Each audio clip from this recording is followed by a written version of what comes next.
إن الحمد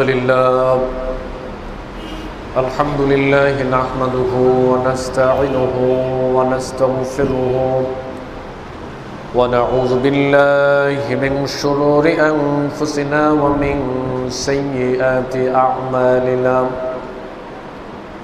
من يهده الله فلا مضل له ومن يضلله فلا هادي له وأشهد أن لا إله إلا الله وحده لا شريك له وأشهد أن محمدا عبده ورسوله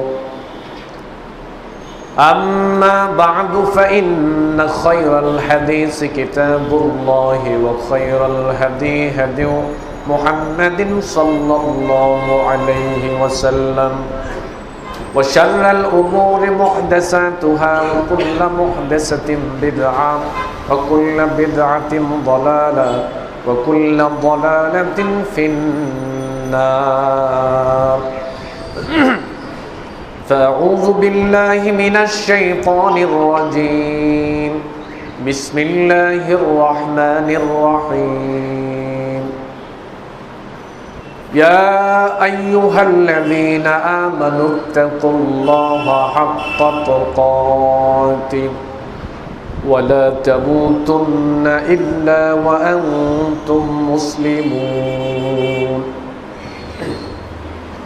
يا أيها الناس اتقوا ربكم الذي خلقكم من نفس واحدة وخلق منها زوجها وبث منهما رجالا كثيرا ونساء واتقوا الله الذي تساءلون به والأرحام إن الله كان عليكم رقيبا يا أيها الذين آمنوا اتقوا الله وقولوا قولا سديدا يصلح لكم أعمالكم ويغفر لكم ذنوبكم ومن يطع الله ورسوله فقد فاز فوزا عظيما أما بعد আমরা প্রথমেই সেই মহান আল্লাহ সুবহানাহু ওয়া তাআলার দরবারে শুকরগুজার হচ্ছি যে মহান আল্লাহ সুবহানাহু ওয়া তাআলা আমাদেরকে জাতিগতভাবে মুসলিম হওয়ার তৌফিক দিয়েছেন, ভাষাগতভাবে বাঙালি হওয়ার তৌফিক দিয়েছেন, আর ভৌগোলিক অবস্থানগতভাবে আমাদেরকে বাংলাদেশি হওয়ার তৌফিক দিয়েছেন। আমরা সে মনিবের দরবারে শুকরগুজার হচ্ছি আলহামদুলিল্লাহ।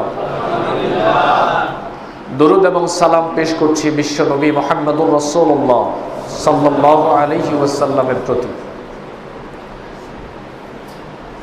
আমি আজকে আপনাদের সামনে সংক্ষিপ্ত আকারে যে বিষয় নিয়ে কথা উপস্থাপন করার চেষ্টা করব সেটা হলো আল্লাহর ইসলাম। আল্লাহ যেখান থেকে যেভাবে শুরু করেছে আমাদেরকেও আল্লাহর ইসলামটাকে ওইভাবে ওই জায়গা থেকেই শুরু করা লাগবে। আল্লাহর ইসলাম আল্লাহ যেভাবে যেখান থেকে শুরু করেছেন, একজন মুসলিম হিসেবে, ইসলাম ধর্মের অনুসারী হিসেবে আমাকেও আল্লাহর ইসলামটাকে ওই জায়গা থেকে ওইভাবেই শুরু করা লাগবে। মূলত আমি এই পয়েন্টের উপরে আমার বক্তব্যটা উপস্থাপন করার চেষ্টা করব ইনশাআল্লাহ। আল্লাহর ইসলাম এই পৃথিবীতে যাত্রা শুরু করেছে পর দিয়ে,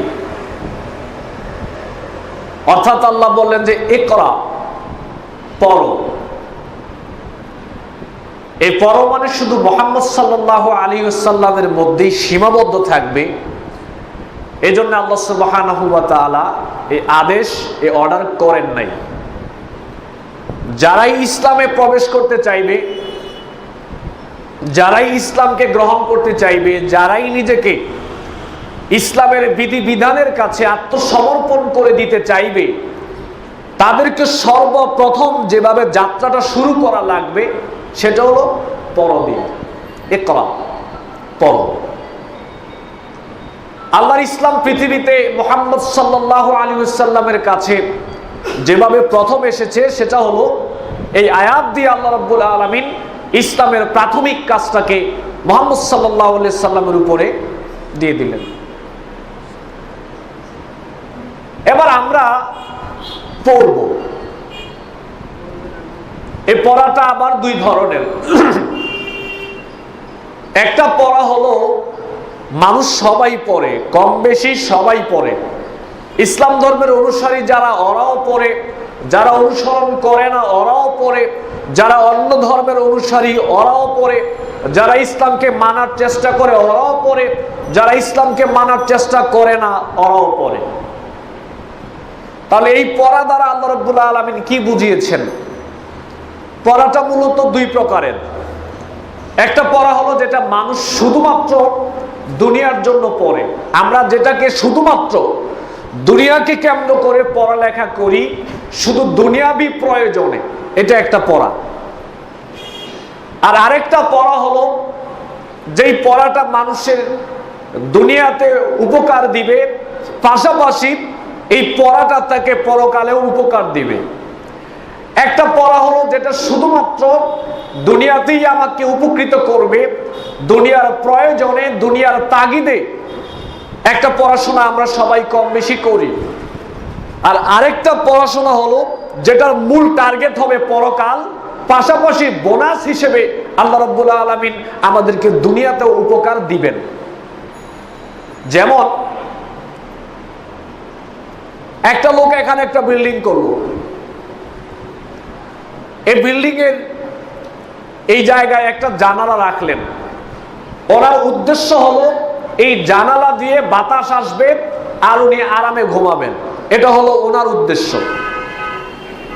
সেম একই জায়গায় আরেকজন লোক একটা বিল্ডিং করলো, উনি একই জায়গায় একটা জানালা রাখলেন। ওনার উদ্দেশ্য হলো মুয়াজ্জিন যখন আজান দিবে, হাইয়া আলাস সালাহ বলে আমাকে সালাতের জন্য আহ্বান করবে, মুয়াজ্জিনের আজানের ধ্বনিতে আমার ঘুম ভাঙবে, এই জানালা দিয়ে মুয়াজ্জিনের আজানের ধ্বনি আমার কানে আসবে, আমার ঘরে প্রবেশ করবে, আমার ঘুম ভেঙে যাবে, আর আমি গিয়ে জামাতের সহিত সালাত আদায় করব। কাজটা একই, নিয়তটা শুধু ভিন্ন। এবার ঘটনা কি হলো দেখেন, প্রথমে যে লোকটা জানালা রেখেছিল শুধু বাতাসের জন্য, সে বাতাসও পাচ্ছে, পাশাপাশি আজানের ধ্বনিও শুনতে পাচ্ছে, কিন্তু তার নিয়তটা ঠিক না থাকার কারণে সে আজানের ধ্বনি যতই শুনতে পাক না কেন এই জানালা রেখে সে সওয়াব পাবে না। আর পরবর্তী যেই লোকটা জানালা রাখলো, সে আজানের ধ্বনি শুনতে পাচ্ছে, সওয়াব পাচ্ছে, পাশাপাশি বোনাস হিসেবে বাতাসও পাচ্ছে। তাহলে আমরা জ্ঞান অর্জন করব, জানবো, পড়বো, আমাদের মূল টার্গেটটা হবে পরকাল। আর পরকালকে কেন্দ্র করে যদি আমরা জানি, আমরা পড়ি, পাশাপাশি দুনিয়াতে উপকৃত হওয়া, এটা বোনাস হিসেবে আল্লাহ রাব্বুল আলামিন আমাদেরকে দিয়ে দিবেন। তাহলে ইসলামের যাত্রা শুরু হলো পড়ো দিয়ে। মানুষ পড়ে কেন? জানার জন্য। মানুষ পড়ে হলো জানার জন্য, সে জানতে চায়, গোটা বিশ্ব জগৎকে জানার জন্য মানুষ পড়ে, পৃথিবীকে জানার জন্য মানুষ পড়ে। আর কিছু মানুষ পড়ে তার রবকে জানার জন্যে, কিছু মানুষ পড়ে ইসলামকে জানার জন্যে, কিছু মানুষ পড়ে তার রবের বরত্বকে জানার জন্যে, কিছু মানুষ পড়ে তার নবীর আদর্শকে জানার জন্যে, কিছু মানুষ পড়ে পরকালে মুক্তি লাভের জন্যে। তাহলে পড়া হচ্ছে, কম বেশি আমরা সবাই পড়ছি। পড়ার উদ্দেশ্য যেহেতু জানা, আমরা জানবো। এবার মানুষ জানে কেন? এখানেও আবার দুই ভাগ। এক ভাগ মানুষ আমরা জানি দুনিয়াবি প্রয়োজনে, যেমন যারা আপনার ব্যাংকে জব করতে চান, এই ব্যাংকিং ব্যবস্থা নিয়ে যারা পড়ালেখা করেন, আপনারাও পড়েন, আপনারাও জানেন কেন যে আপনাকে ব্যাংকে জব করা লাগবে। ব্যাংকে এক মাসে এত টাকা রাখলেন, সেখান থেকে যোগ বিয়োগ করে কত টাকা মুনাফা আসলো, কত টাকা সুদ আসলো, এটা বের করার জন্য আপনি পড়েন, আপনি জানার জন্য আপনি পড়েন। তবে কি জানার জন্য? ব্যাংকিং ব্যবস্থাকে জানার জন্য। ওই ব্যাংকে আপনি জব করবেন, জব করার পরে আপনাকে মোটা অঙ্কের একটা অ্যামাউন্ট দেওয়া হবে। এজন্য আপনি পড়ালেখা করার মাধ্যমে জানতেছেন, অর্থাৎ পড়ালেখার উদ্দেশ্য হলো জানা, হোক সেটা দুনিয়াবী স্বার্থে, হোক সেটা পরকালীন স্বার্থে। এবার আল্লাহ আমাদেরকে বললেন যে তোমরা পড়বা কেন? জানার জন্যে। আর জানবা কেন? মানার জন্য। তোমরা পড়বা কেন? জানার জন্যে। জানবা কেন? মানার জন্য। এবার দেখেন, এবার আমরা যখন সালাতে দাঁড়াই, সালাতে দাঁড়িয়ে আমরা আল্লাহ সুবহানাহু ওয়া তাআলাকে বলি ইহদিনাস সিরাতাল মুস্তাকিম।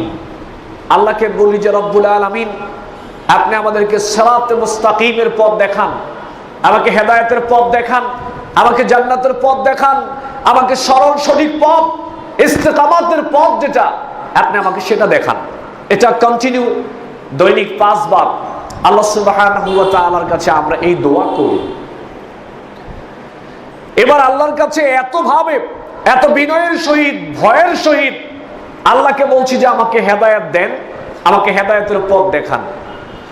আল্লাহ কিন্তু পারতেন যে আচ্ছা ঠিক আছে, সে যেতে এত অনুবিনয় করে আমার কাছে হেদায়েতের পথ চাচ্ছে, আল্লাহ এটা বলতে পারতেন, যাও আমি তোমাকে হেদায়েতের পথ দিয়ে দিলাম। আল্লাহ এটা বলেন নাই। আল্লাহ এটা বলেন নাই। ইচ্ছে করলে বলতে পারতেন, আপনাকে পড়ালেখা ছাড়াও আল্লাহ হেদায়েত দিতে পারতেন, আমাকে পড়ালেখা ছাড়াও আল্লাহ হেদায়েত দিতে পারতেন। যেহেতু আল্লাহ সুবহানাহু ওয়া তাআলার কাছে হেদায়েত চাইলে সাথে সাথে আল্লাহ রাব্বুল আলামিন হেদায়েত দিয়ে দিতে পারেন, এই ক্ষমতা আল্লাহ আছে। কিন্তু তারপরও আল্লাহ সরাসরি আমাকে বলেন নাই আমি তোমাকে হেদায়েত দিয়ে দিলাম। কেন বলেন নাই? হেদায়েতের বিষয়টা হলো অর্জন করার ব্যাপার। এটা অর্জন করে নিতে হয়। অর্জনটা কিভাবে করতে হয়? একটা পদ্ধতির মাধ্যমে, একটা নিয়ম শৃঙ্খলার মাধ্যমে, একটা ধারাবাহিকতার মাধ্যমে হেদায়েতকে অর্জন করতে হয়। একটা নিয়ম শৃঙ্খলার মাধ্যমে, একটা নিয়ম নীতির মাধ্যমে, একটা ধারাবাহিকতার মাধ্যমে হেদায়েতটাকে পর্যায়ক্রমে অর্জন করে নিতে হয়। এটা হচ্ছে হেদায়েত। যেমন দেখেন, একটা লোক অসুস্থ, ডাক্তারের কাছে গিয়ে বলল, ধরেন পৃথিবীতে র্যাঙ্কিং এর সর্বশ্রেষ্ঠ, অর্থাৎ সর্বশ্রেষ্ঠ 1 নাম্বার যে ডাক্তার, ওনার কাছে গিয়ে বলল যে ডাক্তার সাহেব আমি অসুস্থ, আমাকে আপনি সুস্থ করার ব্যবস্থা করেন, দেখেন তো আল্লাহ আমাকে সুস্থ করে কিনা। এ কথা বলে সে বাড়িতে চলে আসলো।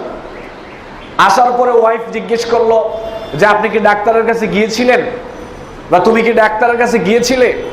সে বলল যে হ্যাঁ আমি ডাক্তারের কাছে গিয়েছিলাম। ওয়াইফ বলল তো ডাক্তার কি ট্রিটমেন্ট করলো, বা প্রেসক্রিপশন বা ঔষধ কি দিল আমাকে একটু দেখাও। এবার স্বামী বলল এত বড় ডাক্তার, এ ডাক্তারের কাছে আমি গিয়েছি, ওনাকে বলেছি আমার সমস্যার কথা, এবার এত বড় ডাক্তার আমাকে সুস্থতার ব্যবস্থা করবে, সেখানে প্রেসক্রিপশন লাগবে কেন, ঔষধ লাগবে কেন? উনি এত বড় ডাক্তার, উনি তো ইচ্ছে করলেই আমাকে সুস্থতার ব্যবস্থা করে দিতে পারে। এবার ওয়াইফ গেল ডাক্তারের কাছে, গিয়ে বললো যে আমার স্বামী এসেছিল, তার প্রেসক্রিপশনটা বা কি ট্রিটমেন্ট করবে না আমাকে একটু দেন। হাজবেন্ড একটা দিয়ে দিল প্রেসক্রিপশন, হাজবেন্ডকে ডাক্তার দিয়ে দিল, বললো আপনি প্রেসক্রিপশনটা দেখে আপনি নিয়মিত স্বামীকে নিয়মতান্ত্রিকভাবে, ধারাবাহিকভাবে, পর্যায়ক্রমে আপনি আপনার স্বামীকে ঔষধ কিনে খাওয়ানোর চেষ্টা করেন। আশা করি ইনশাআল্লাহ নিয়ম মেনে যদি আপনার স্বামী চলতে পারে, হ্যাঁ সুস্থ হয়ে যাবে ইনশাআল্লাহ। ডাক্তার এই কথা বলে মহিলাকে বিদায় করে দিল। এবার মহিলা বাড়িতে আসলো, আসার পরে স্বামীকে বলল ডাক্তার তোমাকে প্রেসক্রিপশন দিয়েছে, এই প্রেসক্রিপশন দেখে নিয়মিত ঔষধ খাওয়ার চেষ্টা করো, আল্লাহ ভালো করে দেবে ইনশাআল্লাহ। এবার ডাক্তার কি করলো, ওই রোগী কি করলো, ওই প্রেসক্রিপশনটা এত বড় মাপের ডাক্তার প্রেসক্রিপশন দিয়েছে, এই চিন্তা করে সে প্রেসক্রিপশনটাকে একটা থাকের উপরে সুন্দর করে ল্যামিনেটিং করে রেখে দিয়েছে, যাতে করে তার রোগ ভালো হয়ে যায়। এত বড় ডাক্তার একটা প্রেসক্রিপশন দিয়েছে আর ল্যামিনেটিং করে থাকের উপরে রেখে দিল কেন? যাতে তার রোগ ভালো হয়ে যায়। অথবা ওই প্রেসক্রিপশন একটা তাবিজের মধ্যে ঢুকিয়ে তার হাতের মধ্যে বেঁধে রাখলো কেন? তার রোগ ভালো হওয়ার জন্য। অথবা এই প্রেসক্রিপশন সকালে একবার, দুপুরে একবার, রাত্রে একবার, দৈনিক 3 বার সে খতম করে প্রেসক্রিপশন। সকালে খাবারের পরে ঔষধ এইটা, দুপুরে খাবারের পরে ঔষধ এইটা, রাত্রে খাবারের পরে ঔষধ এটা।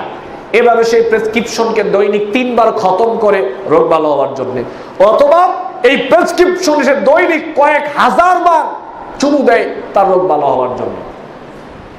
স্বাভাবিক মস্তিষ্ক এটাই বলে তার রোগ ভালো হওয়ার জন্য যেই পদ্ধতি সে অবলম্বন করছে, কিয়ামতের আগ পর্যন্ত যদি সেই পদ্ধতি অবলম্বন করে তার রোগ ভালো হওয়ার জন্য, রোগ ভালো হবে না। ডাক্তার তাকে যে উদ্দেশ্যে প্রেসক্রিপশন দিয়েছে ওই উদ্দেশ্যকে সামনে রেখে সে যদি নিয়মতান্ত্রিক ভাবে, নিয়ম শৃঙ্খলা মেনে, ধারাবাহিক পর্যায়ক্রমে যদি সে ট্রিটমেন্টটা মেনে চলার চেষ্টা করে, তাহলেই আল্লাহ রাব্বুল আলামিন তাকে সুস্থ করার একটা সম্ভাবনা আছে। এবার আসেন, আমি একটা প্রেক্ষাপটকে সাজাচ্ছি ভূমিকা স্বরূপ, তা নয় কথাটা বুঝবেন না আমি কি বোঝাতে চাচ্ছি। এবার আল্লাহকে বললাম আমাকে হেদায়েতের পথ দেন, আমি অসুস্থ, আমাকে সুস্থ করেন। অসুস্থের পথ হলো গোমরাহির পথ, সুস্থতার পথ হলো হেদায়েতের পথ, এটা আমাকে দান করেন। এবার আল্লাহ বললেন তুমি যেহেতু আমার কাছে হেদায়েত চাইলা, যাও হেদায়েত পাওয়ার জন্য আমি তোমাকে একটা পথ পদ্ধতি আমি তোমাকে বলে দিলাম।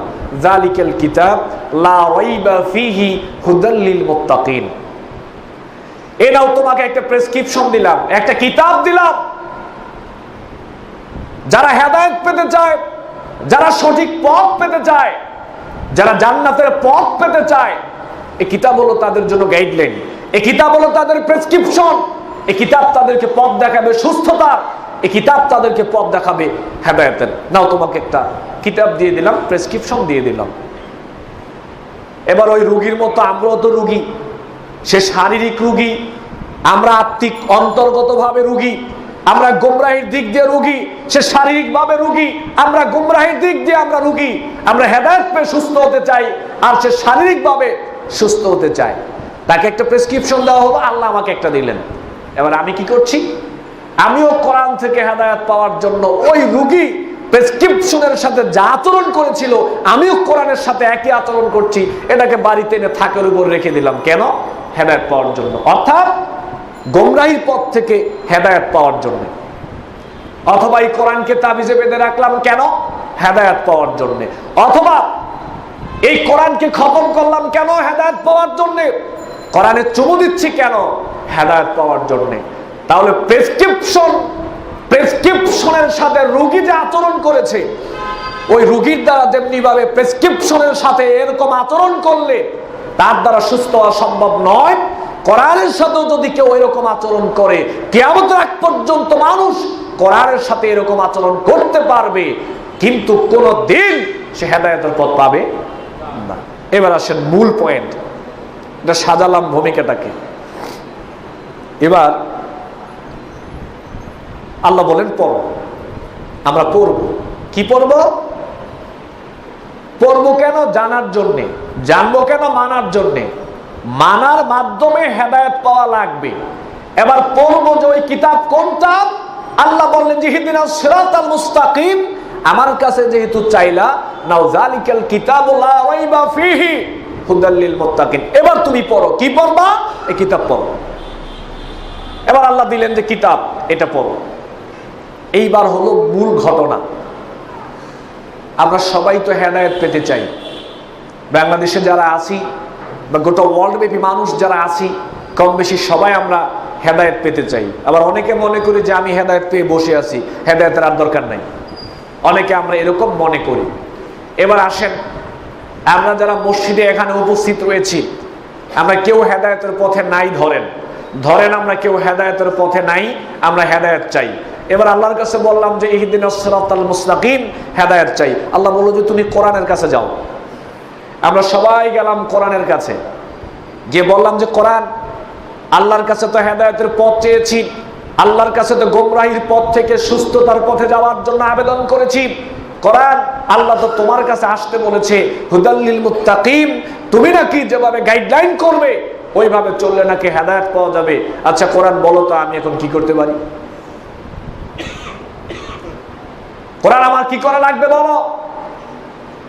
এইবার কোরআন বলবে তুমি যদি হেদায়েত পেতে চাও, আমি কোরআনকে ফলো করার মাধ্যমে, আমি কোরআনকে অনুসরণ করার মাধ্যমে, আমি কোরআনের নীতিকে মানার মাধ্যমে যদি তুমি হেদায়েত পেতে চাও, তাহলে সর্বপ্রথম আমি কোরআন তোমাকে যে সবক দিব, সর্বপ্রথম আমি কোরআন তোমাকে যে সবক দিব হেদায়েত পাওয়ার জন্য, সেটা হলো ওই যে পড়ো, ইকরা বিসমি রাব্বিকাল্লাযী খালাক, পড়ো।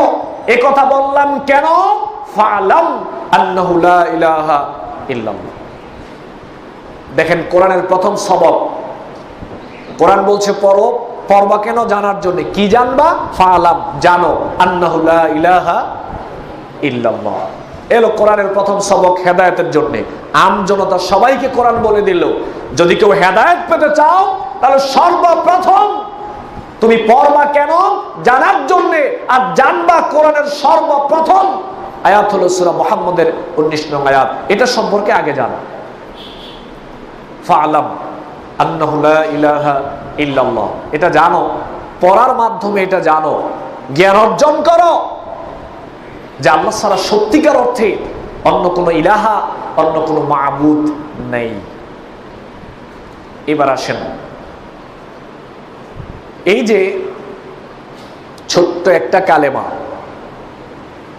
একজন কোরআনের এত এত আয়াত, 114টি সূরা, সবচাইতে বড় সূরা সূরা বাকারা। আল্লাহ রাব্বুল আলামিন কোরআনের এত এত জায়গা সম্পর্কে আমাদেরকে জ্ঞান অর্জন করতে না বলে শুধুমাত্র আল্লাহ রাব্বুল আলামিন এই ছোট্ট একটা আয়াত সম্পর্কে জ্ঞান অর্জন করতে কেন বললেন? প্রথমে আজকের যুগের মানুষ মনে করে লা ইলাহা ইল্লাল্লাহ এটা ছোট্ট একটা বাক্য, যার জন্য মানুষ মসজিদে লিখে রাখে লা ইলাহা ইল্লাল্লাহ, যার জন্য মানুষ দোকানে লিখে রাখে লা ইলাহা ইল্লাল্লাহ, যার জন্য মানুষ পতাকার মধ্যে লিখে রাখে লা ইলাহা ইল্লাল্লাহ। যেখানেই লেখার প্রয়োজন মানুষ মনে করে তার ভালোবাসাকে প্রকাশ করার জন্য, সম্মান করে, শ্রদ্ধা করে সে লা ইলাহা ইল্লাল্লাহ এটা সে লিখে রাখে।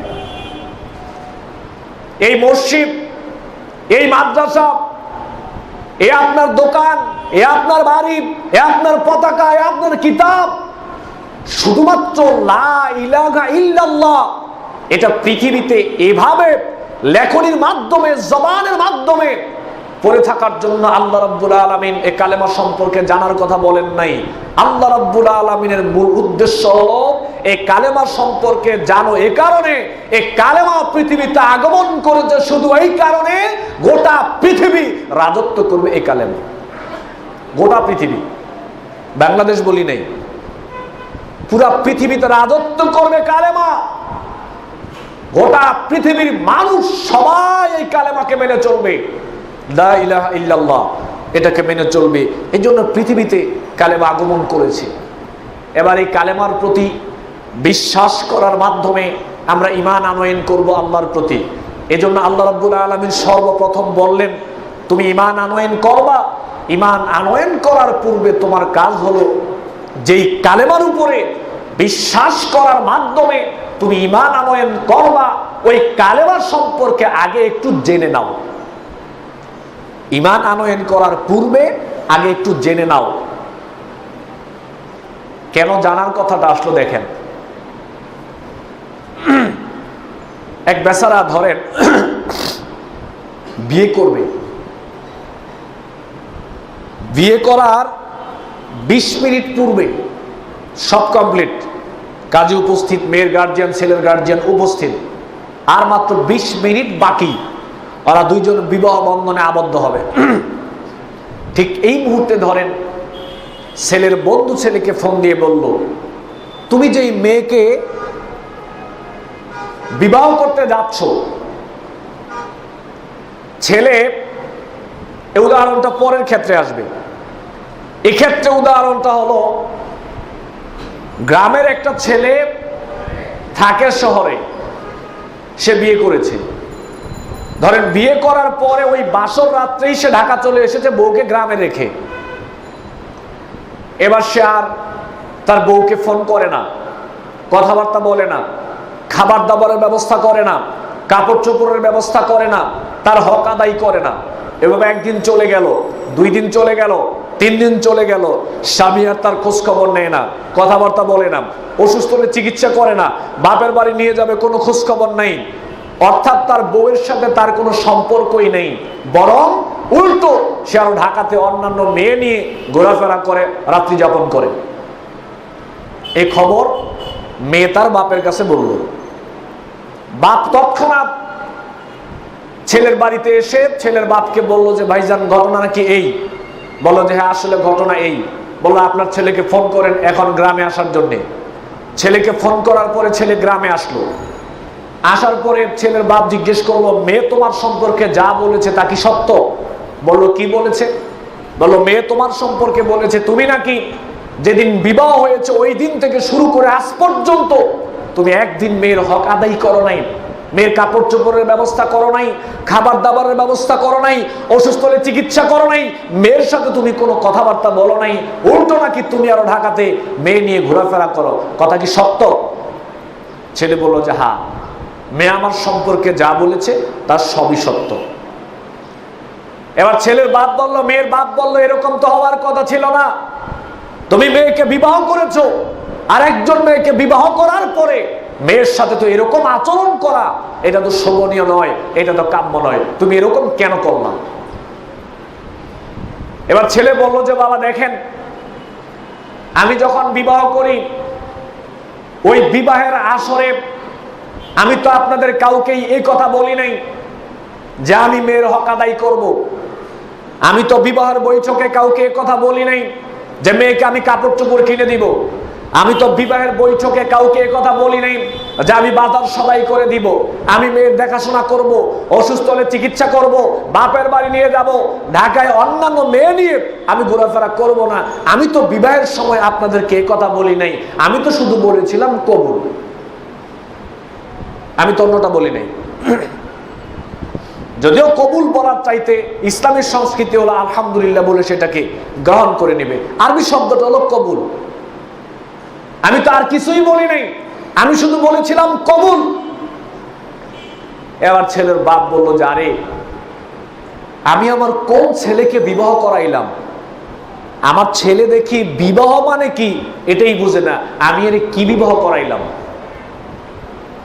এবার ছেলে বললো যে বাবা আমাকে দোষারোপ করে লাভ নাই, যেহেতু বিবাহ কি জিনিস আমি জানি না, আমি বুঝি না, সেহেতু গার্জিয়ান হিসেবে আপনাদের দায়িত্ব ছিল আমাকে বিবাহ করানোর পূর্বে, মেয়েকে বিবাহ দেওয়ার পূর্বে বিবাহ মানে কি, কবুল মানে কি, এই জায়গায় আলহামদুলিল্লাহ বলা মানে কি, এই সমস্ত বিষয়গুলোকে আগে আমাকে জানিয়ে তারপরে সজ্ঞানে জেনে বুঝে আমাকে বিবাহ করানো দরকার ছিল।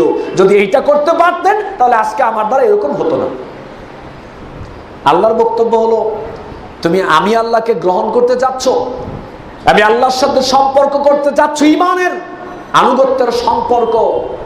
আমি আল্লাহকে মেনে নিতে হলে, আমি আল্লাহর প্রতি ঈমান আনয়ন করতে হলে, আমি আল্লাহর সাথে আনুগত্যের সম্পর্ক করতে হলে, আমি আল্লাহর প্রতি ঈমানের সম্পর্ক করতে হলে, তাওহীদের সম্পর্ক করতে চাইলে তুমি যেই কালেমার মাধ্যমে আমি আল্লাহর প্রতি সম্পর্ক করবা ওইটার সম্পর্কে আগে জেনে বুঝে তারপরে আসো।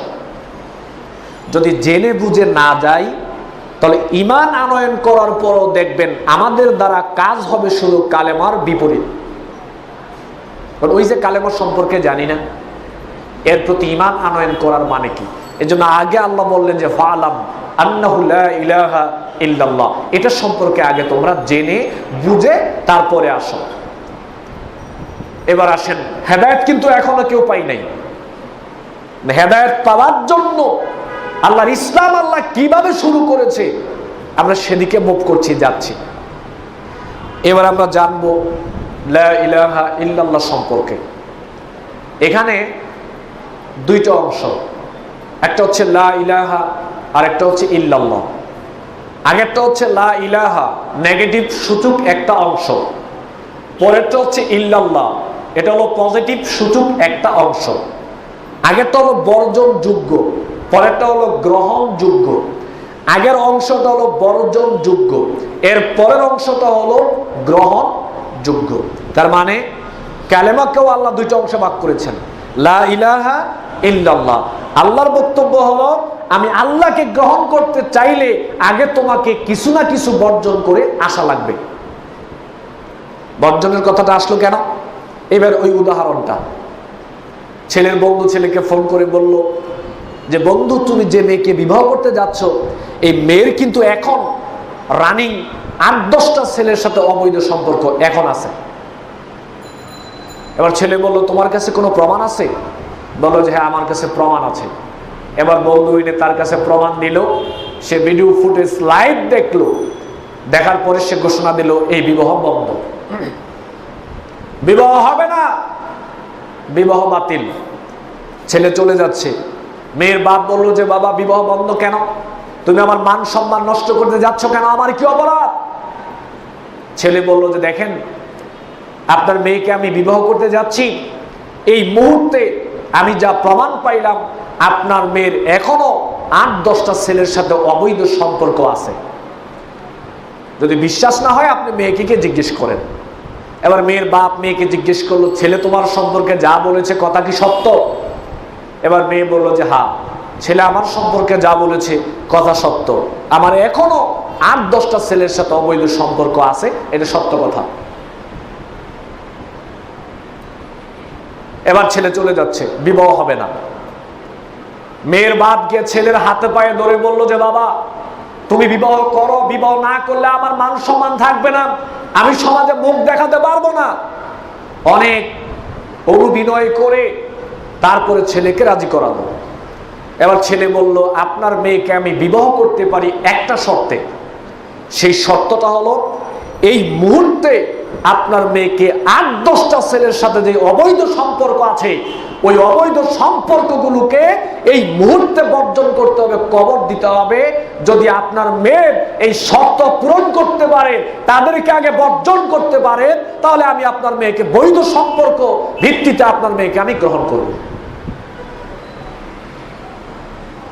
সেম একই ব্যাপার। আল্লাহর বক্তব্য হলো লা ইলাহা ইল্লাল্লাহ। আপনি আল্লাহর প্রতি ঈমান আনয়ন করতে যাচ্ছেন, আমি আল্লাহর প্রতি ঈমান আনয়ন করতে যাচ্ছি। আল্লাহ একটা ব্রেক করে থামিয়ে দিলেন আমাদেরকে। লা ইলাহা বলে আল্লাহ আমাদেরকে থামিয়ে দিলেন, আল্লাহ আমাদেরকে এখানে দাঁড় করিয়ে দিলেন। তুমি যদি আমি আল্লাহকে গ্রহণ করতে চাও, আমি আল্লাহর প্রতি ঈমান আনয়ন করতে চাও, আমি আল্লাহর আনুগত্য মেনে নিতে চাও, তাহলে আগে তোমাকে বর্জন করা লাগবে। আমি আল্লাহর সাথে যদি বৈধ সম্পর্ক স্থাপন করতে চাও, ঈমানের সম্পর্ক, আনুগত্যের সম্পর্ক, তাহলে আগে দুনিয়াতে যত অবৈধ সম্পর্ক আছে আনুগত্যের বিশ্বাসের, ওগুলোকে আগে বর্জন করা লাগবে। মানে লা ইলাহা ইল্লাল্লাহ, আগে লা ইলাহা পরে ইল্লাল্লাহ। এবার আসেন এই পয়েন্টে আমরা কি বর্জন করব, এটা আপনারা সবাই জানেন। এই আয়াত সম্পর্ক আপনারা জানেন। আমি বিগত পর্বে এই আয়াত নিয়ে অনেক কথা বলেছি। তার পূর্ব ব্যতিক্রম ধর্মী কয়েকটি কথা আপনাদের স্মরণে আজকে দেওয়ার জন্য আমি আয়াতটা টানলাম। সূরা বাকারার 256 নং আয়াতে আল্লাহ কিন্তু বলে দিয়েছেন ফামাই ইয়াকফুর বিত্তাগুত ওয়া ইউমিন বিল্লাহ। তোমরা যদি আমি আল্লাহকে গ্রহণ করতে চাও, মানে ইল্লাল্লাহকে মেনে নিতে চাও, ওয়া ইউমিন বিল্লাহ আল্লাহর প্রতি ঈমান আনয়ন করতে চাও, তাহলে লা ইলাহা ফামাই ইয়াকফুর বিত্তাগুত, আগে সমস্ত তাগুতি শক্তিকে তোমাদেরকে আগে অস্বীকার করা লাগবে, বর্জন করা লাগবে। যদি সমস্ত তাগুতি শক্তিকে অস্বীকার করতে না পারো, বর্জন করতে না পারো, তাহলে আমি আল্লাহর প্রতি যত ঈমান আনয়ন করো না কেন কোনো লাভ হবে না, কোনো লাভই হবে না। এবার আমরা ব্যতিক্রম ধর্মী একটা কথা জানার চেষ্টা করব। তাগুতকে বর্জন করতে হবে, তাগুত নিয়ে পড়াশোনা করা লাগবে, তাগুত নিয়ে জানা লাগবে, জ্ঞান অর্জন করা লাগবে, এরপরে তাগুতকে বর্জন করে আল্লাহর প্রতি ঈমান আনয়ন করা লাগবে। এবার খেয়াল করেন তাগুত মানে কি। এই পয়েন্টে বাংলাদেশের মানুষ, আমরা কিছু মানুষ আছে যারা কম বেশি আলোচনা করার চেষ্টা করে, অনেক মসজিদে আলোচনা হয় না, অনেকেই জানে না তাগুত মানে কি। আবার অনেকেই শুধুমাত্র এই আয়াত নিয়ে আমরা এককেন্দ্রিক ব্যাখ্যা করছি। আসলে এই আয়াতকে এককেন্দ্রিক ব্যাখ্যা করা, এই আয়াতকে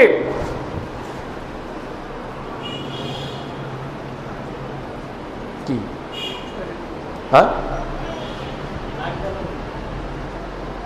ও আচ্ছা না ঠিক আছে, এই আয়াতকে এককেন্দ্রিক ব্যাখ্যা করা হচ্ছে। যেমন একটু খেয়াল করেন, আমি তাগুতের ব্যাখ্যাটাকে এভাবে করার চেষ্টা করছি, কোরআন সুন্নাহ গবেষণা করে যতটুকু বোঝা যায় বা আলেম ওলামাদের বক্তব্য থেকে যতটুকু বোঝা যায়। খেয়াল করেন, আল্লাহকে মানুষ মানবে দুই ভাবে, লা ইলাহা ইল্লাল্লাহ ওয়া ইউমিন বিল্লাহ। এখানে আল্লাহকে মানুষ মানবে দুই ভাবে। প্রথমে মানুষ আল্লাহকে মানবে অন্তর দিয়ে, দ্বিতীয়ত মানুষ আল্লাহকে মানবে কর্ম দিয়ে। প্রথমত আল্লাহকে মানুষ মানবে অন্তর দিয়ে, আর আল্লাহকে অন্তর দিয়ে মানার নাম হচ্ছে নির্ভেজাল ঈমান, নির্ভেজাল আকীদা, নির্ভেজাল তাওহীদ, নির্ভেজাল বিশ্বাসের নাম হচ্ছে আল্লাহকে অন্তর দিয়ে মানা।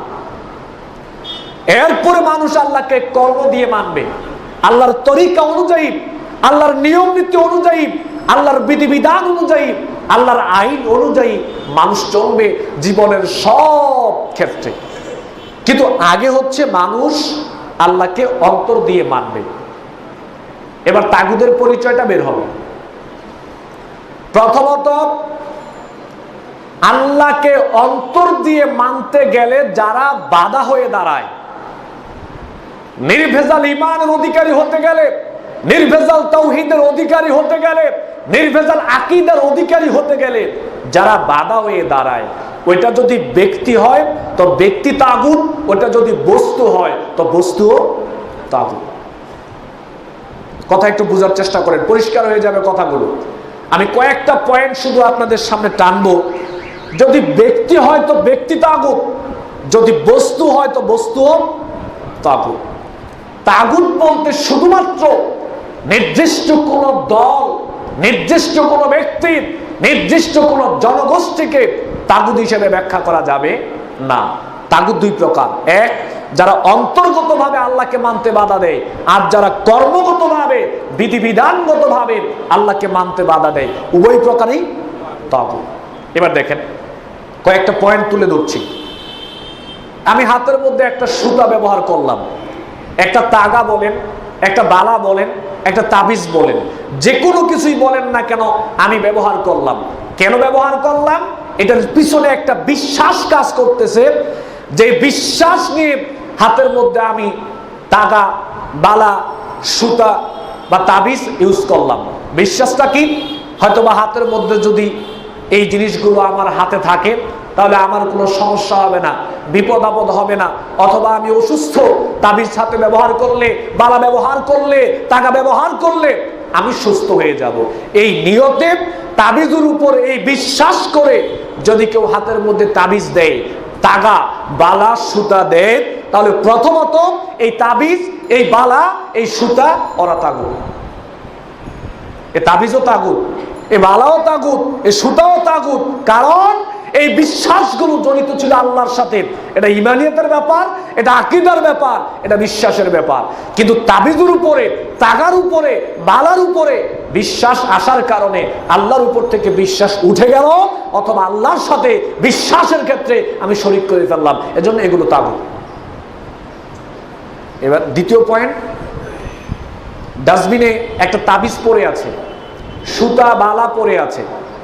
ডাস্টবিনের মধ্যে সুতা, বালা, তাগুত যে পড়ে আছে, এই তাবিজ, এই বালা, এই সুতা কিন্তু তাগুত নয়।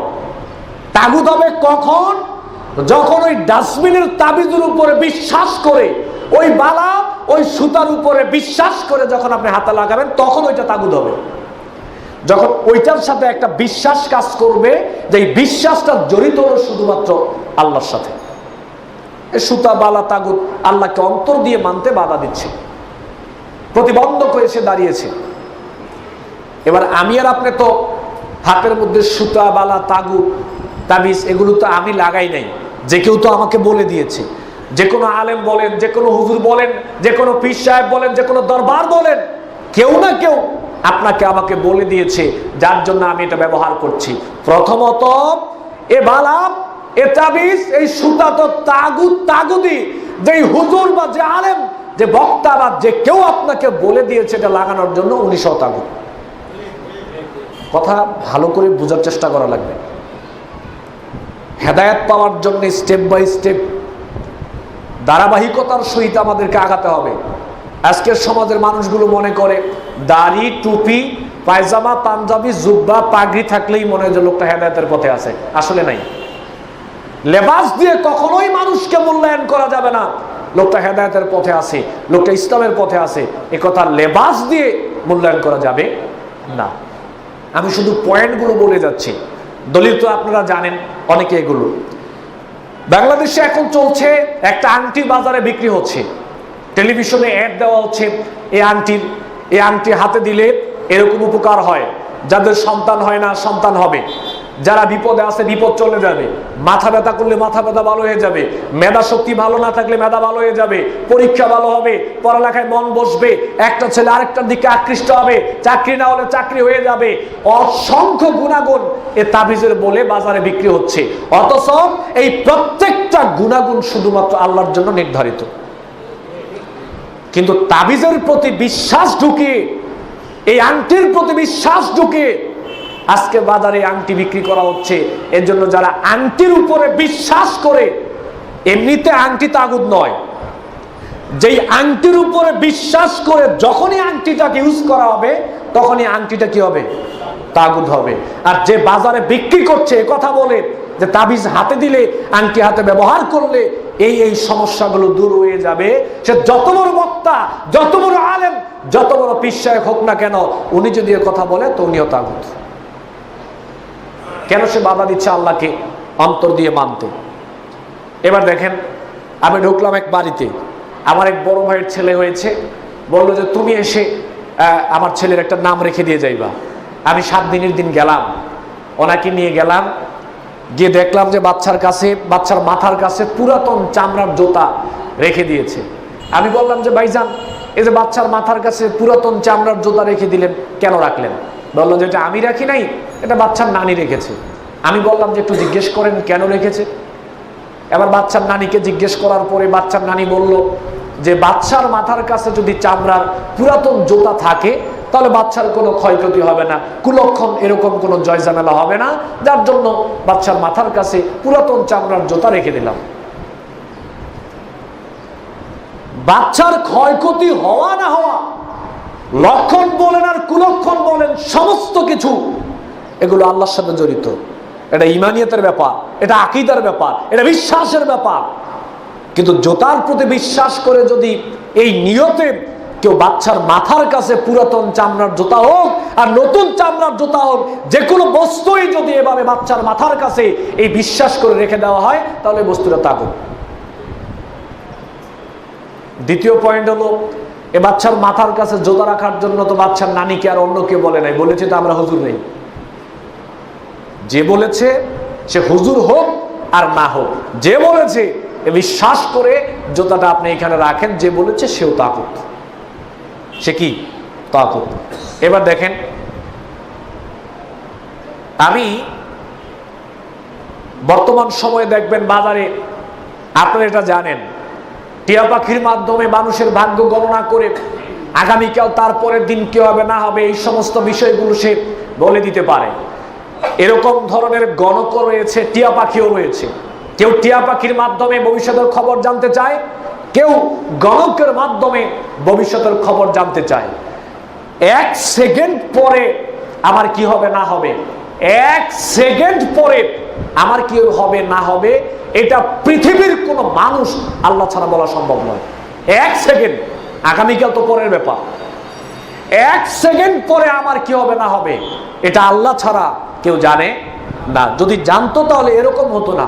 দেখেন একটা উদাহরণ, রাস্তা দিয়ে ধরেন একটা গলক খেটে যাচ্ছে, এবার পথিমধ্যে এক কৃষকের সাথে দেখা, বললো যে ভাই তাড়াহুড়া করে কই যাচ্ছেন? বললো অমুক মহল্লায় যাচ্ছি, হাজার হাজার মানুষ স্টেজ করে মঞ্চ করে ওরা আমার জন্য অপেক্ষামান, ওইখানে আমি, যারা আমার জন্য অপেক্ষা করছে তাদের ভাগ্যে কি হবে না হবে আমি তাদের ভবিষ্যতের খবরগুলো আমি তাদেরকে জানিয়ে দেওয়ার জন্য আমি সেদিকে যাচ্ছি, আমি গণক। একথা বলার পরে কৃষক হাতের মধ্যে একটা লাঠি নিয়ে শুরু করলো তাকে মার, এমন মার মারলো, মারার পরে এক পর্যায়ে এসে জিজ্ঞেস করলো যে ভাই আপনি আমাকে এভাবে মারতেছেন কেন, আপনি কি মানুষ নন?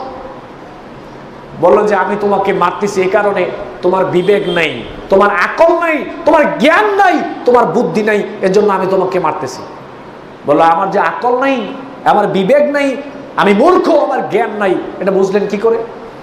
বললো আরে বেটা, হাজার হাজার মানুষের ভাগ্যে আগামীকাল তার পরের দিন কি হবে না হবে তুমি এটা বলতে যাচ্ছ। আজকে যে আমার হাতে তোমার কপালে এরকম মার ছিল এটা তো তোমার গতকালকে জানার কথা ছিল। তুমি এত মানুষের ভাগ্যের খবর বলে দিতে পারো, আগামীকাল তার পরের দিন কি হবে না হবে, তো মানুষের ভাগ্যের খবর যদি তুমি বলতে পারো তো নিজের ভাগ্যের খবরটাও তোমার জানার কথা ছিল। আল্লাহ নবী বলছেন মান আতা আররাফান আও কাহিনান, মুসলিম শরীফের হাদিস, কেউ যদি কোনো গণকের কাছে যায়, সে টিয়া পাখি হোক মানুষ হোক, আর যদি এমন কোন বিষয়ে তাকে জিজ্ঞেস করে, লাম তুকবাল্লাহু সালাতান আরবাঈনা লাইলা, 40 দিন তার কোনো সালাত কবুল হবে না। একবার যদি খালি কেউ টিয়া পাখিকে কেউ বলে আবার খবরটা বলে দেন, 40 দিন তার কোনো সালাতই কবুল হবে না, হোক টিয়া পাখি হোক মানুষ। তাহলে ভাগ্যের খবর বলে দিবে আল্লাহ, এটা আল্লাহর সাথে জড়িত। এখন টিয়া পাখির উপরে বিশ্বাস করার কারণে আল্লাহর উপর থেকে বিশ্বাস উঠে গেল অথবা আল্লাহর সাথে শরীক হয়ে গেল, এজন্য টিয়া পাখি কি তাগুত। আর টিয়া পাখির সাথে যে বসে আছে সেও তাগুত, আর যে গণক সেও তাগুত। এরপরে মানুষ ট্রাক বাস নিয়ে যাচ্ছে, প্রাইভেট কার নিয়ে যাচ্ছে, মোটরসাইকেল নিয়ে যাচ্ছে। এখন মানুষের বিশ্বাস হলো কোনো মাজারে টাকা না দিয়ে যদি কেউ গাড়ি ক্রস করে, ওভারকাম করে, তাহলে গাড়িটা অ্যাক্সিডেন্ট হওয়ার সম্ভাবনা রয়েছে। আমি ফরিদপুর মাহফিল করে যখন শহরে ঢুকলাম, আমাকে একজন লোক বললো যে ভাই দেখেন এটা মাজার, এখানে যদি কেউ টাকা না দিয়ে যায় তাহলে তার গাড়ি অ্যাক্সিডেন্ট করে। আমি বললাম যে ভাই পূর্ববর্তী ইতিহাসটা টানেন একটু। বললো যে একদিন এক বেচারা বললো যে এখানে টাকা দিয়ে যান, যদি না যান তাহলে গাড়ি অ্যাক্সিডেন্ট করবে। ওই দিন ওই লোকটা টাকা না দিয়েই ট্রাক নিয়ে চলে গেছিল, ঘটনাক্রমে ওই দিন ট্রাক অ্যাক্সিডেন্ট করে লোকটা মারা গিয়েছে। সেই দিন থেকে মানুষের বিশ্বাস হয়ে গেছে এখানে টাকা না দিলে গাড়ি অ্যাক্সিডেন্ট করে। গাড়ি অ্যাক্সিডেন্ট করবে কি করবে না, কোথায় করবে, কখন করবে, কিভাবে করবে, এই সমস্ত কিছু কার সাথে জড়িত? আল্লাহর সাথে জড়িত। এগুলো বিশ্বাসের ব্যাপার, ঈমানের ব্যাপার, আকীদার ব্যাপার। কিন্তু কোন মানুষ বিশ্বাস করে যদি কবরে মাজারে এই বিশ্বাস নিয়ে টাকা দেয় যে এখানে টাকা দিলে আমার গাড়ি অ্যাক্সিডেন্ট করবে না, তাহলে প্রথমে এই কবর, এই মাজারের খাদেম সহ তাগুত। এবং যে হুজুর বলবে, যে লোক বলবে যে মাজারে টাকা দিলে, দরবারে টাকা দিলে গাড়ি অ্যাক্সিডেন্ট হয় না, যে বলবে সেও তাগুত। সে যত বড় আলেম, যত বড় হুজুর হোক না কেন, সেও তাগুত। এবার দেখেন, পীর মানুষকে সুপারিশ করে জান্নাতে নিয়ে যাবে, এই বিশ্বাসটা বর্তমানে বাংলাদেশের মানুষের কাছে খুব বেশি কাজ করতেছে। জান্নাতে নিবে না, তবে জান্নাতের নিকটবর্তী করে দিবে। মা না'বুদুহুম ইল্লা লিয়ুকাররিবুনা ইলাল্লাহি যুলফা। পূর্ববর্তী মুশরিকদের বিশ্বাসটা বর্তমান সময়ে বাংলাদেশের নামদারি মুসলিমদের মধ্যে বিরাজমান, এই বিশ্বাসটা কাজ করছে। কোন পীর যদি এই দাবি করে যারা আমার মুরিদ হবে ওদেরকে আমি সুপারিশ করে জান্নাতে নিয়ে যাব, আর এই বিশ্বাস করে যদি কোনো মানুষ গিয়ে এই বিশ্বাস নিয়ে যদি পীরের মুরিদ হয়, তাহলে পীরও তাগুত, যে ব্যক্তি মুরিদ হলো সেও কি তাগুত। এটা আল্লাহর সাথে জড়িত। আপনি জান্নাতে যাবেন না জাহান্নামে যাবেন এটা আল্লাহর ব্যাপার। দুনিয়ার কোনো মানুষ আপনাকে সুপারিশ করে জান্নাতে নিয়ে যাওয়া সম্ভব নয়। স্বয়ং মুহাম্মদ সাল্লাল্লাহু আলাইহি সাল্লাম এটা পারবেন না যতক্ষণ পর্যন্ত আল্লাহ তাকে ক্ষমতা না দিবে। এটা আল্লাহর ইচ্ছা। আমার নরসিংদীতে সলিমগঞ্জ একটা জায়গার নাম আছে। আমার এক বড় ভাই বললো যে সেখানে একটা পীরের আবির্ভূত হলো। সে মানুষদেরকে বলল, যারা আমার মুরিদ হবে আমি তোমাদেরকে সুপারিশ করে জান্নাতে নিয়ে যাব। এই কথা বলার পরে লোকজন গিয়ে মোটামুটি ভালোই আর মুরিদ হওয়া শুরু করলো। তা একটা শিক্ষিত মানুষ, যুবক ছেলে, সে একদিন গিয়ে বলল যে শুনলাম আপনি নাকি বলেছেন যারা আপনার মুরিদ হবে ওদেরকে আপনি সুপারিশ করে জান্নাতে নিয়ে যাবেন, তা আমি এসেছি আপনার মুরিদ হওয়ার জন্য। সে বলল, তা আমার মুরিদ হবে ভালো কথা হও। বলল যে আপনাকে আমার একটা জায়গায় যেতে হবে, আমার জমি জমা ক্ষেত খামার, আমি যদি মারা যাই তাহলে এগুলো দেখাশোনা কে করবে? আমি চাই আপনি এগুলো চিনে রাখেন যাতে করে আমি মারা গেলে আপনি এগুলো দেখাশোনা করতে পারেন। এবার ক্ষেত খামারের দিকে নিয়ে গেল, ইরি খেতে চিকন লাইল দিয়ে বললো যে আপনি আগে হাঁটেন, আমি পিছে পিছে আসতেছি। পীর সাহেব আগে আগে হাঁটে, সে পিছনে পিছনে, একটু দূরে যায় ধাপ করে পড়ে, আবার যায় আবার পড়ে। কয়েকবার যখন পানিতে পড়ে গেল, কাদায় পড়ে গেল, পিছনের লোকটা তাকে ধরে বললো যে আরে বাটপার, আরে বেটা, আরে ধোঁকাবাজ, তুমি মানুষদেরকে বলছো তুমি মানুষকে সুপারিশ করে জান্নাতে নিয়ে যাবে। জান্নাতে যাওয়ার জন্য একটা পুলসিরাতের ব্রিজ পার হওয়া লাগবে, ওই পারে জান্নাত। ওই পুলসিরাতের ব্রিজটা হবে চুলের চাইতো চিকন, শুলের চাইতো আরো বেশি ধারালো। তুমি সাধারণত একটা আইল, সাধারণ একটা লাইল দিয়ে তুমি পারাপার হতে পারো না, তুমি পুলসিরাতের ব্রিজটা পারবে কি? এগুলো কি তাগুত, এগুলো তাগুত। এরপরে মূর্তি তাগুত। মূর্তি কি? মূর্তির প্রতি যদি কেউ বিশ্বাস করে, মূর্তিকে সম্মান করে, মূর্তিকে ন্যায় বিচারের প্রতীক কেউ মনে করে, মূর্তিকে নবনব করে, মূর্তিকে বিশ্বাস করে যদি কেউ কোনো কাজ করে, তাহলে মূর্তি কি? মূর্তিও তাগুত। তারপরে আর অনেকগুলো বিষয় এইভাবে জড়িত। মোট কথা হলো যেই যেই বিশ্বাসের সাথে জড়িত, ইমানের সাথে জড়িত, আকীদার সাথে জড়িত, হোক সেটা ব্যক্তি হোক সেটা বস্তু, আল্লাহকে আমি অন্তর দিয়ে মানতে গেলে যদি কোনো বস্তু বা ব্যক্তি বাধা হয়ে দাঁড়ায় তো বস্তুও তাগুত, ব্যক্তিও তাগুত। এবার আল্লাহকে অন্তর দিয়ে মানা আমাদের কমপ্লিট, আমরা নির্ভেজাল আকীদার অধিকারী হয়ে গেলাম। এবার আল্লাহকে আমরা মানবো কর্ম দিয়ে, আল্লাহকে মানবো নীতিগতভাবে। এবার আল্লাহ আমাদেরকে বলে দিলেন তোমরা একটা তরিকায় চলো, একটা পথ পন্থা পদ্ধতিতে তোমরা জীবন গঠন করো, আমাকে মানো। এবার যদি কোনো মানুষ মানব রচিত কোন পদ্ধতি, মানব রচিত কোন তরিকা, মানব রচিত কোন মতবাদ, মানব রচিত কোন পদ্ধতি, মানব রচিত কোন ধর্ম যদি মানুষের সামনে উপস্থিত করে বলে এই তরিকায় চলো, এই মতবাদে চলো, এই নীতিতে চলো, এই তরিকায় চলো, এই মতবাদে চলো, এরকম করে যদি মানুষের সামনে মানব রচিত তৈরি মতবাদ তরিকা যদি দেওয়া হয়, তাহলে ওই মানব রচিত তরিকা, মানব রচিত মতবাদ, মানব রচিত আইন, মানব রচিত সমস্ত নীতিমালা তাগুত। কারণ আল্লাহর প্রতি ঈমান আনয়ন করার পরে আল্লাহর নীতিমালা বাদ দিয়ে, আল্লাহর তরিকা বাদ দিয়ে অন্য কোন মানুষের তৈরি নীতিমালা, তরিকা, মতবাদ মানা যাবে না। আজকে বর্তমানে মাযহাবের নাম দিয়ে অনেকেই আমরা মাযহাবকে মূল্যায়ন করি না এরকম না, তবে একটু সচেতন হয়ে মূল্যায়ন করি, অন্ধভাবে না। কোরআন সুন্নাহর আলোকে আমরা মাযহাবকে মূল্যায়ন করার চেষ্টা করি। কোরআন সুন্নাহ মাযহাবের যতটুকু সমর্থন করে আমরা ততটুকু মানি। আমাদের নীতিটা হবে আমরা মাযহাব দিয়ে ইসলামকে মূল্যায়ন করব না, ইসলাম দিয়ে আমরা মাযহাবকে মূল্যায়ন করব, তাহলে গোমরাহী হওয়ার কোনো সুযোগ থাকবে না। এবার যদি মাযহাবের নাম দিয়ে কেউ মানব রচিত মত, মানব রচিত মতবাদ যদি কেউ ঢুকিয়ে দেয়, আসলে ইমাম আবু হানিফা রাহিমাহুল্লাহ, ইমাম শাফি রাহিমাহুল্লাহ, ইমাম মালিক রাহিমাহুল্লাহ, ইমাম আহমদ বিন হাম্বল রাহিমাহুল্লাহ, ওনারা কোনোদিন এই সমস্ত বিষয়ে কোনো রায় দেয় নাই, কথাও বলেন নাই। ওনাদের নাম দিয়ে যারা মানব রচিত ভাবে এভাবে ইসলামের ভিতরে ঢুকিয়ে দিয়েছে, ওইগুলো সব কি? এরপরে মানুষ জীবনের সব জায়গায় আল্লাহর নীতিমালা মানবে, আল্লাহর আইন মানবে, আল্লাহর বিধিবিধান মানবে, একেবারে জীবনের সব জায়গায় আল্লাহর নীতিমালা মানবে।